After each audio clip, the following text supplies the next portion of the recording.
د کوروالي پر مهال د چهارمغزو ګټې چې تاسو ترېنه نه یاستئ خبر. په سلامونه او احترامات مو هرکلی کوم ملګرو. هیله ده چې روغ جوړ او د صحت جامې وبدل وي. زه یو ځل بیا ستاسو په خدمت کې د یو نوي ویډیو سره حاضر یم. هیله ده چې د پام وړ مو وګرځېږي.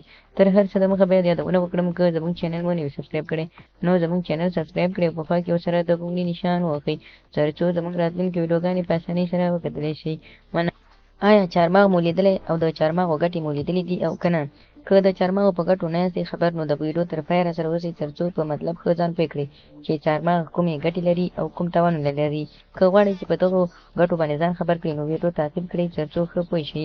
چهارمغز ډېرې زیاتې ګټې لري خو موږ څو ګټې تاسو ته دلته راخیستې دي چې مهمې ګټې یې دغه دي. لومړۍ ګټه: هر څوک چې چهارمغز خوري او د چهارمغز سره شات یعنې ګبین ګډوي نو لومړۍ ګټه یې دا ده چې د اعصابو تکلیف چې کوم انسان لري کولی شي د چهارمغز او ګبینو سره یې د منځه یوسي.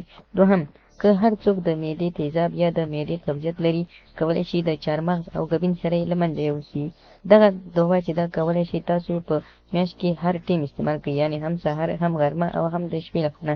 که غواړئ چې تاسو روغ صحت ولرئ نو د شپې له خوا نه 2 دانې یا هم د سهار له خوا نه 2 دانې په نهارې چهارمغز خوړل او هغه هم د ګبینو سره. درېیمه مهمه ګټه یې دا ده چې تاسو کولی شئ تاسو سره په جنسي قوت کې مرسته وکړي. کوم خلک چې جنسي کمزورتیا لري غواړي چې د جنسي کمزورتیا د منځه یوسي نو کولی شي چې چهارمغز استعمال کړئ. چهارمغز په دې طریقه استعمال کړئ چې 3 چهارمغز 2 خرما او لږ ګبین دا به تاسو میکس کړئ او د شیدو سره به هر سهار په نهارې خورئ.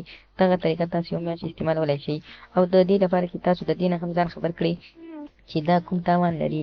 دا ډېر د هغو خلکو لپاره تاوان لري کوم خلک چې د وینې شکر لري، د وینې شکر یا هم د وینې غوړ لري. هغه کولی شي چې د دغه څخه استفاده ونه کړي ځکه دا یو داسې شی دی چې کله هم انسان د مرګ خولې ته رسولی شي او د دغه څخه دې ډډه وکړي.